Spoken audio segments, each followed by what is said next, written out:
Hola, ¿qué tal? A continuación vamos a hacer la explicación de la implementación de una teoría de control al convertidor Buck, haciendo uso del microcontrolador STM32U575ZI-Q. Para comenzar con el apartado del código, primero se definen las variables a utilizar. Esto se realiza de la línea 12 a 21. Se definen de manera global debido a que estas variables serán cambiadas en la interrupción constantemente. Como podemos observar, se definen las variables de retroalimentación, de PWM, las variables de salida actual, salida anterior, entrada actual, entrada anterior correspondientes a la ecuación en diferencias, así como las respectivas ganancias KP y KI del controlador PI.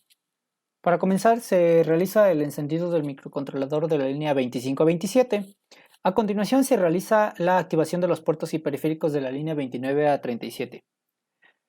Comenzando con la activación de el power del timer 2 y el timer 3, así como los puertos A, B, C y el ADC12 y la comunicación de usuario correspondiente al módulo Bluetooth HC-05. De la línea 39 a la línea 50 se realiza la activación de los puertos y periféricos. Se definen los pines de entradas y salidas. En la línea 43 a 44 se define el pin PA2, el cual será la salida del PWM, así como en la línea 46 a 50 se define el pin PC11 y PC10, el cual será RX y TX respectivamente. Esto para la comunicación USART. A continuación, en la línea 52 a 59 se realiza la configuración de la comunicación USART. Como ya se mencionó, RX corresponde al pin PC11 y TX corresponde al pin PC10. Para realizar la señal PWM se configura el canal 3 del timer 2 correspondiente al pin PA2, como se muestra en las líneas 61 a 70. Es importante mencionar que para esta ocasión este timer funcionará en modo 2, esto quiere decir que contará descendentemente. Es importante mencionar que también se modificaron los registros de preescalamiento y al número que debe de contar. Esto para obtener una frecuencia de PWM de 20 kHz. En las líneas 73 a 84 se realiza la configuración del ADC1, canal 1 pin PC0. También se realiza la configuración del timer 3, el cual será el encargado de realizar la interrupción. Dentro del ciclo infinito de nuestro microcontrolador se puede observar que se tiene una sentencia if.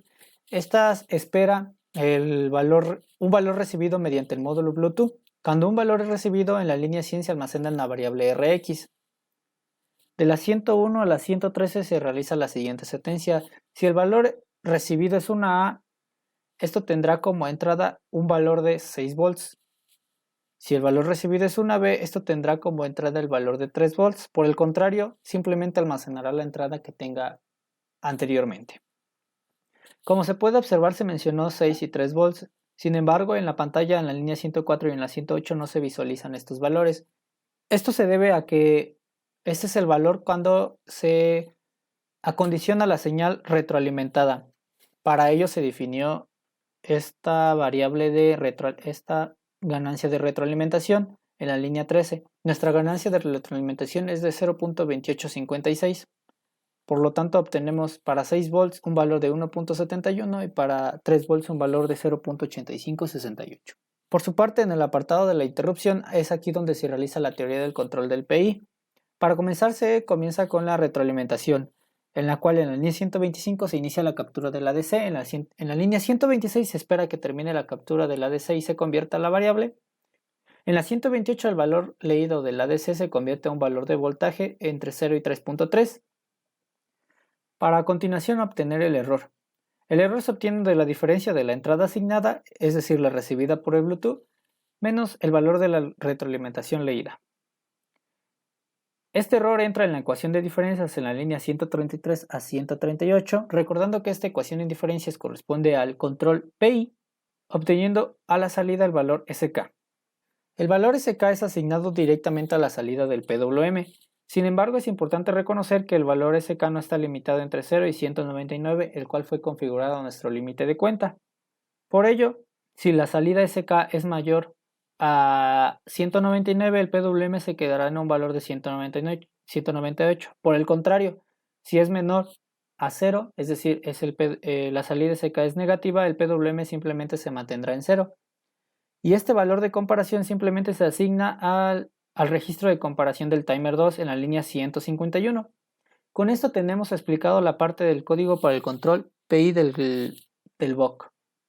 A continuación se presentan las conexiones físicas realizadas. Se comienza con el circuito de potencia, en el cual tenemos a la entrada el PWM del microcontrolador en cuestión y tenemos a su salida una señal PWM amplificada, es decir, la entrada del PWM es entre 0 y 5 volts y la salida es entre 0 y 12 volts con una frecuencia de 20 kHz.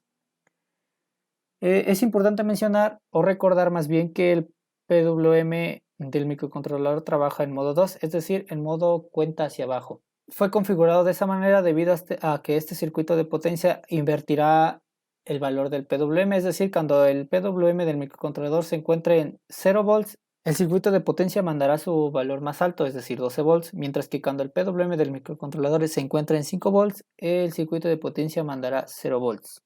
El PWM amplificado se manda directamente a la planta, el cual corresponde al circuito buck. Como se puede observar, se hizo uso de un diodo, una bobina de 100 microhenrios, un capacitor de 47 microfaradios y una resistencia de 180 ohms, por lo cual a su salida podemos conectar un multímetro para medir el voltaje. Es así como tenemos la salida del buck. La salida del buck se procede a conectar al circuito de acondicionamiento, en el cual se propone un arreglo de 4 PAMs debido a la seguridad del microcontrolador. La entrada del buck es conectada al amplificador U2A. Es importante mencionar que la ganancia de acondicionamiento que fue presentada en el código corresponde a este amplificador, el cual es un inversor pero en configuración reductora. A continuación, la salida del U2A se conecta al U2B, el cual es un seguidor de voltaje para evitar caídas de tensión. A continuación, se invierte ese valor de voltaje debido a que el U2A es un inversor y con el U2C corregimos la fase que realiza el U2A. Es decir, el U2A convierte el voltaje de positivo a negativo y el U2C lo regresa de negativo a positivo.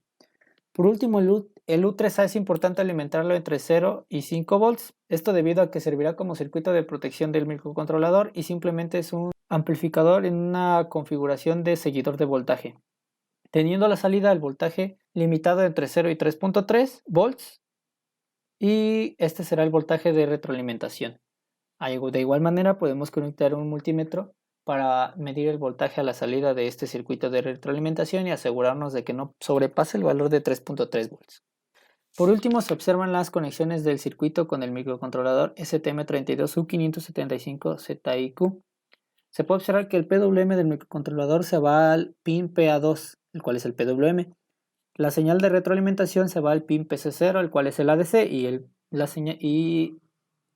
la señal GND se va al pin GND del microcontrolador. Con esto se concluye la explicación de las conexiones físicas del circuito. A continuación se presenta la implementación física del circuito. Como podemos observar, se le manda el escalón de 3 volts y lo podemos observar en el osciloscopio. La señal de arriba es la señal de control PWM y la señal de abajo es la del nivel de voltaje. A continuación se le enviaron una señal de entrada de 6 volts, se envían 3 volts y a continuación se hace un reset para que la señal regrese a 0. Por último podemos observar un escalón de 6 volts y el comportamiento de la señal de subida.